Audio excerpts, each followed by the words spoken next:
News এবং যে খবরে আমাদের অবশ্যই নজর রাখতে হচ্ছে একেবারে শুরুতে, তা হলো আগামীকাল বাংলাদেশের বিজয় দিবস। সেই বিজয় দিবস উপলক্ষে আমাদের রাজ্যে বন্ধ হয়ে যাওয়া সহকারী হাই কমিশন যে অফিস রয়েছে সেই অফিসেও বিজয় দিবস পালন করা হবে। তবে সেখানে বা কোনো বিশেষ আড়ম্বর থাকছে না, এমনটাই কিন্তু এখনো পর্যন্ত জানা যাচ্ছে। গোটা বিষয়টি নিয়ে আমরা কথা বলবো। টেলিফোন লাইনে রয়েছেন আমাদের প্রতিনিধি সম্রাট চৌধুরী। সম্রাট, ঠিক কি খবর, আগামীকাল কিভাবে পালন করা হবে এই বিজয় দিবস? দেখো সুমন্ত, আগামীকাল বাংলাদেশের বিজয় দিবস 16 ডিসেম্বর 1971 সালে পাকিস্তানি সেনা বা ভারতীয় সেনার কাছে তাদের আত্মসমর্পণ করেছিল এবং তারপরেই বাংলাদেশকে স্বাধীন ঘোষণা করা হয়।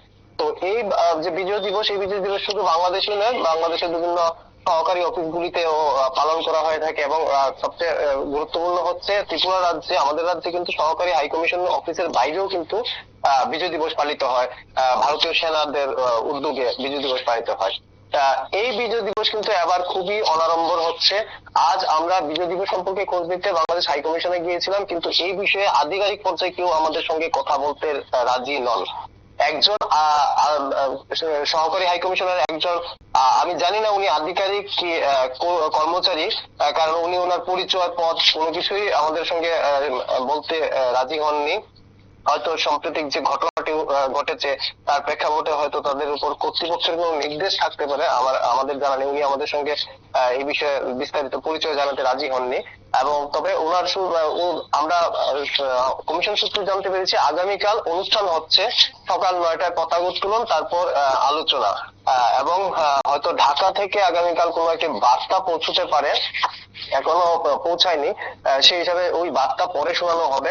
এতদিন কিন্তু এই বাংলাদেশের যে বিগত বছরগুলিতে আমরা দেখেছি একই রকম অনুষ্ঠান থাকতো, সকালে পতাকা উত্তোলন এবং পরবর্তী সময় বিজয় দিবসের প্রেক্ষাপট নিয়ে আলোচনা থাকতো, এবং বাংলাদেশের প্রধানমন্ত্রী যে একটা ভাষণ বা বক্তব্য থাকতো, সেই বক্তব্য লিখিত অথবা অডিও মাধ্যমে শোনানো হতো। কিন্তু এবার এরকম কোনো অনুষ্ঠান, মানে প্রধানমন্ত্রী তো থাকছেন না এই বছর, যেহেতু তত্ত্বাবধায়ক সরকারের প্রধান রয়েছেন, হয়তো প্রধানের তরফে কিছু একটা বার্তা আসবে, সেটা এখনো কিন্তু বাংলাদেশের ঢাকার তরফে নিশ্চিত করা হয়নি এবং হাই কমিশন কার্যালয় সূত্রে আমরা এই ব্যাপারে কোনো নিশ্চিত খবর জানতে পারিনি। এদিকে আমরা লক্ষ্য করলাম বাংলাদেশ হাই কমিশন কার্যালয়ের সামনে একটি নোটিশ টাঙ্গানো, সাদা এক পাতার একটি নোটিশ, যেখানে লেখা রয়েছে 16 ডিসেম্বর বিজয় দিবস উপলক্ষে সোমবার হাই কমিশনের সমস্ত কাজকর্ম বন্ধ থাকবে এবং যথারীতি মঙ্গলবার থেকে স্বাভাবিক কাজকর্ম চলবে। এখানে কিন্তু ভিসার ব্যাপারে কোনো কিছু উল্লেখ নেই। আমরা স্ক্রিনে রয়েছে আমাদের এই নোটিশের ছবিটি। আর আগামী কাল বন্ধ থাকছে, তবে জরুরি পরিষেবা যে রয়েছে এম্বাসি অফিস বা ভিসা অফিসের যে জরুরি পরিষেবাগুলি থাকে হাই কমিশন অফিসের, সেগুলি স্বাভাবিক থাকবে। এইদিকে আরেকটি বিষয় হচ্ছে, একটু তোমাকে বিরত করবো, আমি একটু জানতে চাইবো যে এই যে মানে জরুরি পরিষেবার কথা তারা বলছে বা ধরো ছুটির কথা তারা বলছে, অলরেডি তো তারা ছুটিই কাটাচ্ছে, তাদের তো এখন ভিসা পরিষেবা কি এখন চালু হয়েছে?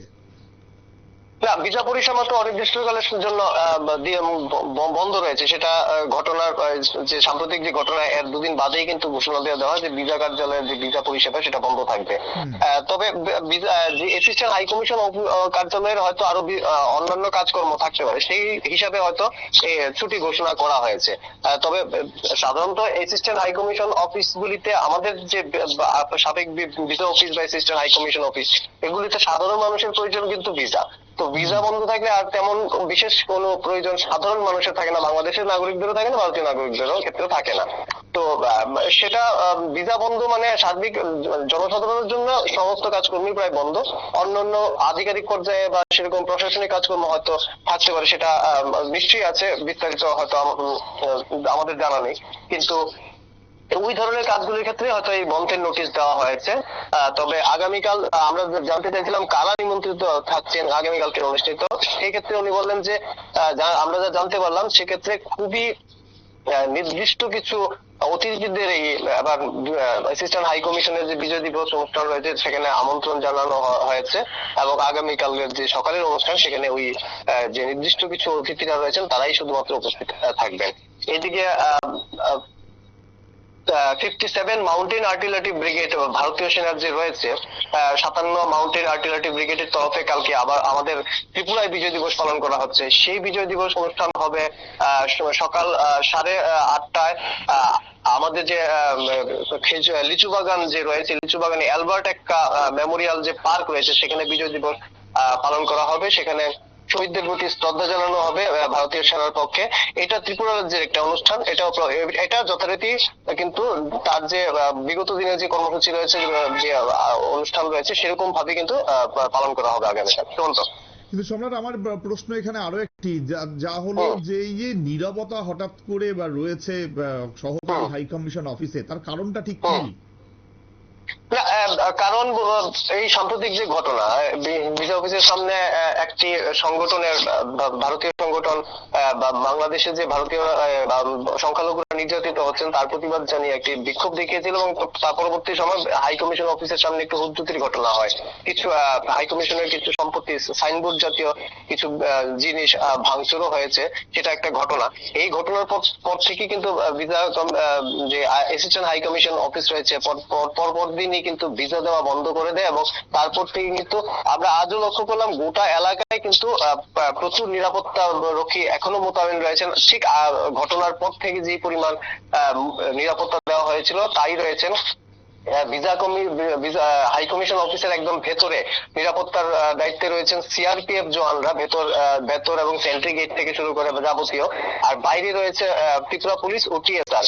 এবং তুমি লক্ষ্য করে দেখবে আমাদের যে ভিআইপি রোডের পাশে যে অ্যাসিস্ট্যান্ট হাই কমিশন অফিসটা রয়েছে সার্কিট হাউস এলাকায়, তার দুপাশে গলি রয়েছে।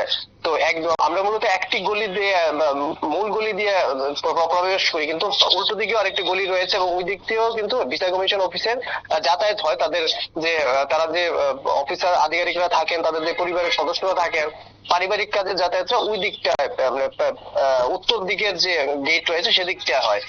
এবং নিরাপত্তার ব্যবস্থা কিন্তু দুই দিকই সমান্তরালে রয়েছে।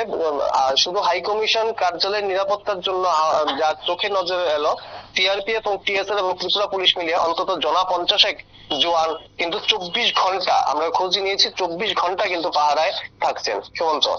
ধন্যবাদ সম্রাট। সম্রাট চৌধুরী আমাদের প্রতিনিধি জানাচ্ছিলেন যে আগামীকাল বিজয় দিবস পালন করা হবে বাংলাদেশ সহকারী হাই কমিশন অফিসে, এবং সেখানে কিন্তু কোনো ধরনের আড়ম্বর এবছর থাকছে না, এবং এখনো পর্যন্ত কি কি অনুষ্ঠান হবে সেই বিষয়েও তারা কিছু জানায়নি। গোটা বিষয়টিতে তারা এখনো পর্যন্ত নীরবতা মেনটেন করছে। তবে এই নীরবতার বা কি কারণ, সেক্ষেত্রে তারা সরাসরি ভাবে মুখ না খুললেও যেটা একেবারে সূত্রের খবর, যে গত কয়েকদিন আগে যে ভাঙচুরের ঘটনা ঘটেছিল এই হাই কমিশন অফিসে, সেই ভিত্তিতেই কিন্তু যাতে নিরাপত্তা ব্যবস্থা সঠিক থাকে, কোনো ধরনের বা যাতে অশান্তি না হয় সেগুলো যাতে রোখা যায়, তার জন্যই এখনো পর্যন্ত নিরাপত্তা মেনটেন করছে তারা। সময় একটা ছোট্ট বিরতির পর ফিরছি আরো অন্যান্য গুরুত্বপূর্ণ খবর নিয়ে, সঙ্গে থাকুন।